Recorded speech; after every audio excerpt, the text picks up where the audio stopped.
أعوذ بالله من الشيطان الرجيم. بسم الله الرحمن الرحيم. والذين آمنوا وعملوا الصالحات لا نكلف نفسا إلا وسعها أولئك أصحاب الجنة هم فيها خالدون. ونزعنا ما في صدورهم من غل تجري من تحتهم الأنهار وقالوا الحمد لله الذي هدانا لهذا وما كنا لنهتدي لولا أن هدانا الله لقد جاءت رسل ربنا بالحق ونودوا أن تلكم الجنة أورثتموها بما كنتم تعملون. اور وہ لوگ جو ایمان لائے اور طاقت بھر اچھے کام کیے، ہم کسی پر طاقت سے زیادہ بوجھ نہیں رکھتے، وہ جنت والے ہیں، انہیں اس میں ہمیشہ رہنا ہے. اور ہم نے ان کے سینوں میں سے کینے، بغض، حسد کھینچ لیے.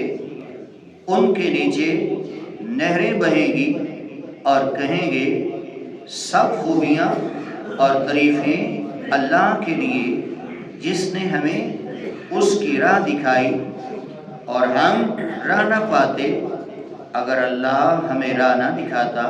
بے شک ہمارے رب کے رسول حق لائے اور انہیں ندا دی جائے گی، آواز دی جائے گی، یہ جنت تمہیں میراث میں ملی ہے اور یہ صلہ ہے تمہارے اعمال کا. معزز سامعین کرام، پارہ نمبر 8 ہے، سورہ اعراف کی آیت نمبر 42 اور 43 آپ کے سامنے تلاوت کرنے کا شرف حاصل کیا ہے. آیت نمبر 42 اور 43 میں ایمان والوں کا حسین تذکرہ ہے. اس سے پہلے کفار کا ذکر کیا گیا، اس میں ان کو وعیدیں اور ڈر سنایا گیا، اور آخرت میں جو ان کا انجام تھا اور ان کے لیے جو تیار کر رکھا ہے اس کا ذکر کیا گیا. اور ان آیات طیبہ میں حضور کے غلاموں کو جو انعام و اکرام عطا کرنا ہے اور ان کی جو آخرت ہے اس کا ذکر کیا گیا. فرمایا جو لوگ ایمان لائے اور نیک اعمال کیے ان کے لیے جنت ہے، وہ جنت والے ہیں، جنت میں ہمیشہ رہیں. یہاں بات نوٹ فرما لیں کہ پہلے ایمان کا ذکر ہے، اس کے بعد اعمال صالح کا ذکر ہے. اس لیے پتہ چلا کہ ایمان اور ایمان کے بعد اعمال صالح، نیک عمل کرنا، یہ دونوں لازم اور ملزوم ہیں. یہ نہیں ہے کہ بندہ ایمان لے آئے، مسلمان ہو جائے، مومن ہو جائے اور نیک اعمال چھوڑ دے.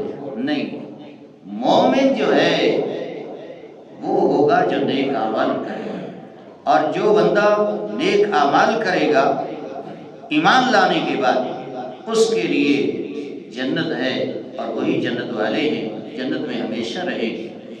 یہاں یہ بات بھی ذہن نشین کر لیں کہ ایمان کے بغیر نہ اعمال صالح کام آئے گی اور نہ ہی جنت نصیب ہوگی. یہ ایک دنیا کے اندر عجیب فلسفہ چل رہا ہے اور نظریہ چل رہا ہے۔ ہمارے مسلمان بھی کہہ دیتے ہیں کہ جی فلاں جو ایمان نہیں لائے، یورپ کنٹری میں اور دیگر ممالک میں غیر مسلم، ہم وہاں جاتے ہیں تو بڑے اچھے اعمال کرتے ہیں، ایک دوسرے کا خیال رکھتے ہیں، بڑے انہوں نے اچھے انسانیت کی فلاح کے لیے وہ پروجیکٹ تیار کیے ہوئے ہیں اور انسانیت کی فلاح و بہبود کے لیے بہت بڑا جو ہے انہوں نے کام کیا ہے اور کر رہے ہیں۔ لہذا ان کو بھی ان کے نیک اعمال کا بدلہ ملے گا، وہ بھی جنت میں جائیں گے۔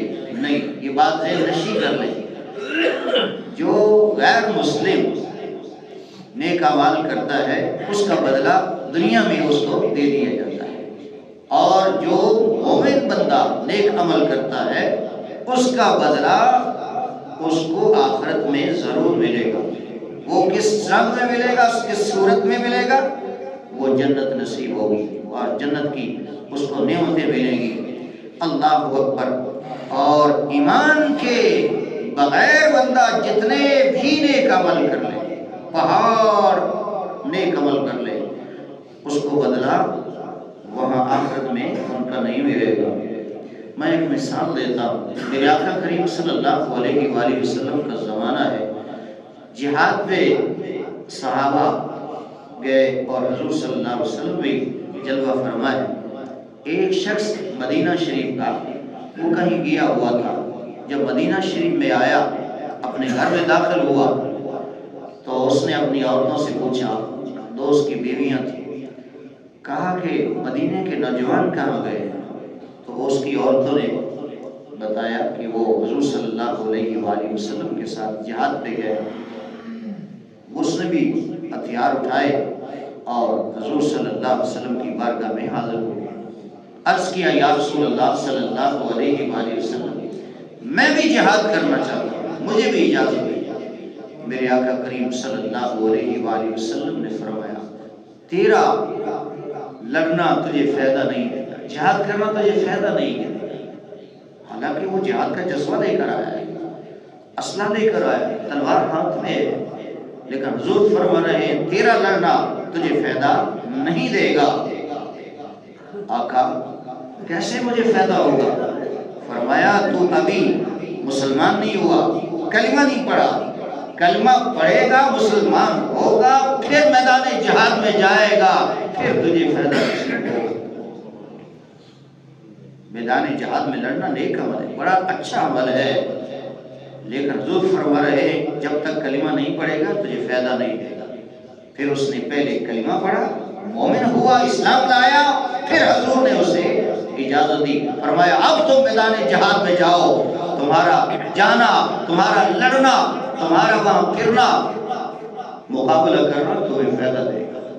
اور یہی ہوا کہ وہ لڑتے لڑتے شہید ہو گیا، اور صحابہ رش کرنے لگے کہ نہ نماز پڑھی نہ دیگر اعمال کیے، بس ایک ہی عمل کیا ایمان لانے کے بعد کہ جہاد کیا اور میدان جہاد میں کود پڑا، اللہ نے شہادت کا رتبہ عطا کر دیا۔ تو بھائی نیک عمل تب قابل قبول ہے اللہ کی بارگاہ میں، اور ان کا اجر قیامت کے روز تب ملے گا جب مومن ہوگا۔ باقی جو کرتے رہیں انہیں یہاں بدلہ دے دیا جائے گا۔ اور پھر نیک اعمال اور ایمان کا ذکر کرنے کے بعد فرمایا لا نکلف نفسا الا وسعها، ہم اللہ فرماتا ہے ہم کسی جان پر اس کی طاقت سے بڑھ کر بوجھ نہیں رکھتے۔ یہاں ایک وہم پیدا ہوتا تھا، ایک خیال پیدا ہو سکتا تھا کہ اللہ تعالیٰ نے فرمایا کہ ایمان لانے کے بعد نیک عمل کرو، تو بندہ سوچ سکتا تھا کہ نیک عمل ہو سکتا ہے کتنے ہوں، پہاڑ ہوں، ہم ان کے نیچے دب جائیں۔ اللہ نے تسلی دے دی، فرمایا نہیں، تمہاری طاقت سے بڑھ کر ہم نے نیک اعمال کی بھی تمہیں اجازت نہیں دی ہے، جو تمہارے اندر طاقت ہے بس اس کے مطابق ہی نیک عمل کرو، طاقت کے مطابق۔ اس کی بہت ساری مثالیں طاقت کے مطابق نیک اعمال کرنے کی اللہ نے بوجھ نہیں ڈالا۔ مثال کے طور پر اگر ہم پر 50 نمازیں فرض ہو جاتی تو پھر کیا بنتا؟ اللہ نے بوجھ اتارا اپنے بندوں پر کہ 50 نہیں پڑھ سکیں۔ اللہ کے پیارے پیغمبر نے بھی عرض کیا کہ حضور 50 نہیں ادا کر سکیں گے، یہ زیادہ بوجھ ہے، اب 50 سے 5 کر دیں۔ بتائیے 50 سے 5 کرنا، یہ بوجھ کو ہلکا کرنا، یہ انسانوں کی، ہم غلاموں کی طبیعت کے مطابق اتری ہے 5۔ 50 سے 5 کی تو ہماری جسامت، ہماری طبیعت، ہماری طاقت کے مطابق، اور پھر بھی نہ پڑے۔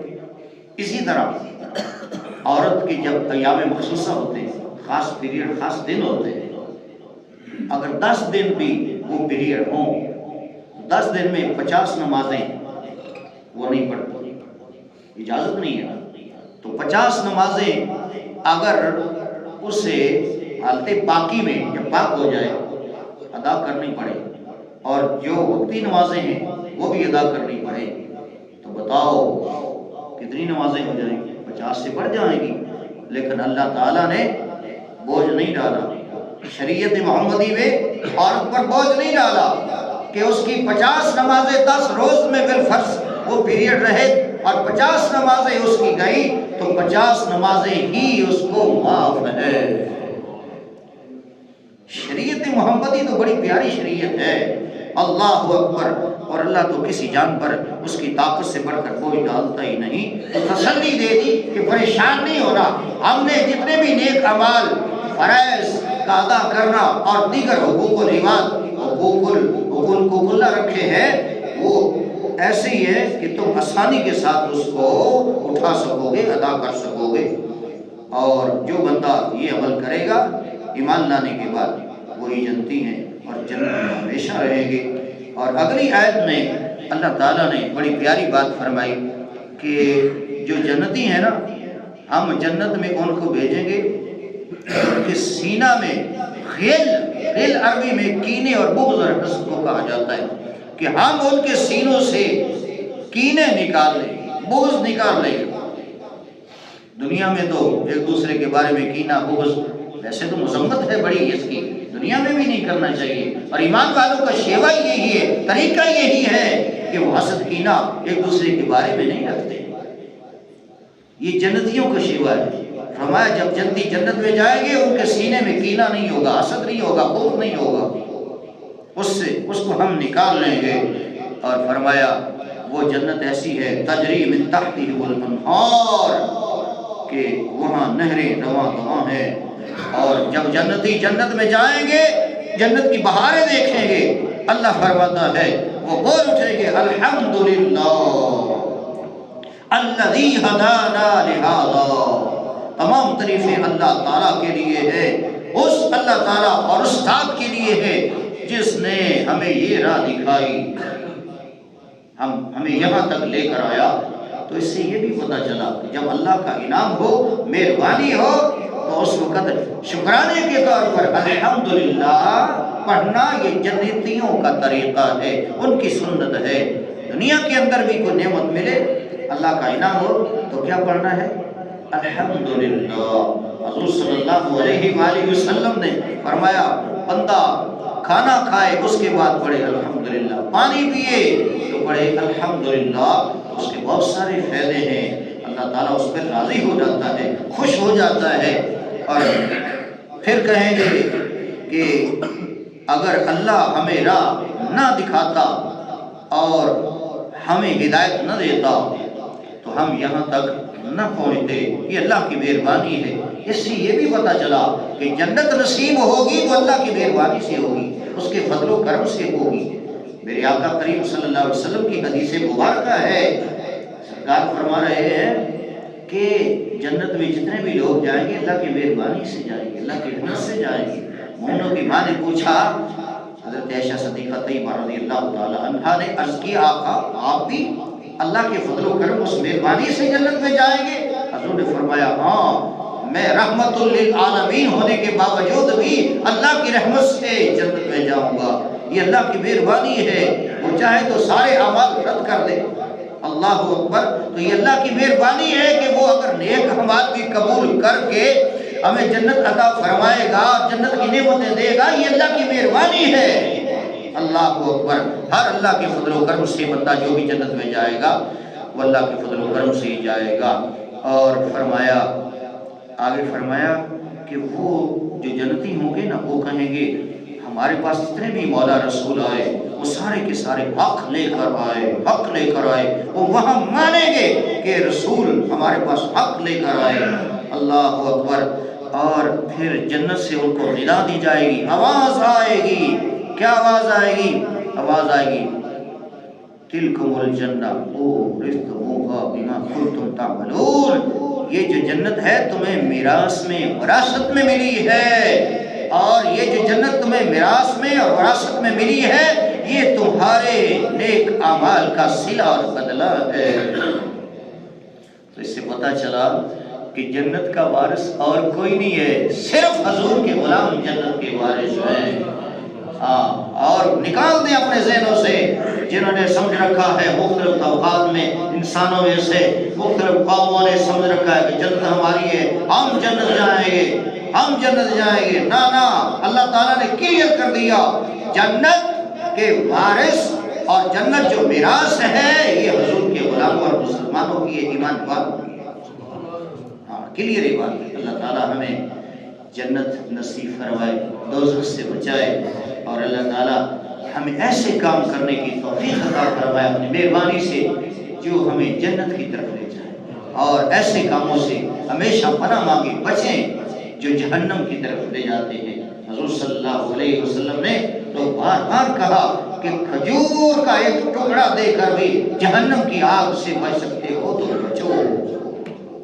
اللہ ہمیں جہنم سے بچائے، آمین۔ بسم اللہ الرحمن الرحیم، الحمدللہ والصلاۃ والسلام علی رسول کریم۔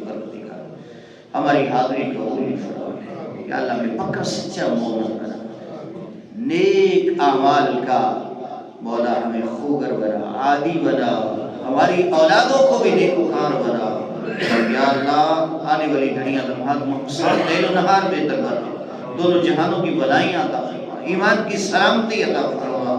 اللهم ربنا اغفر لنا ولإخواننا الذين سبقونا بالإيمان، وصلى الله تعالى على خير خلقه محمد وآله وأصحابه أجمعين۔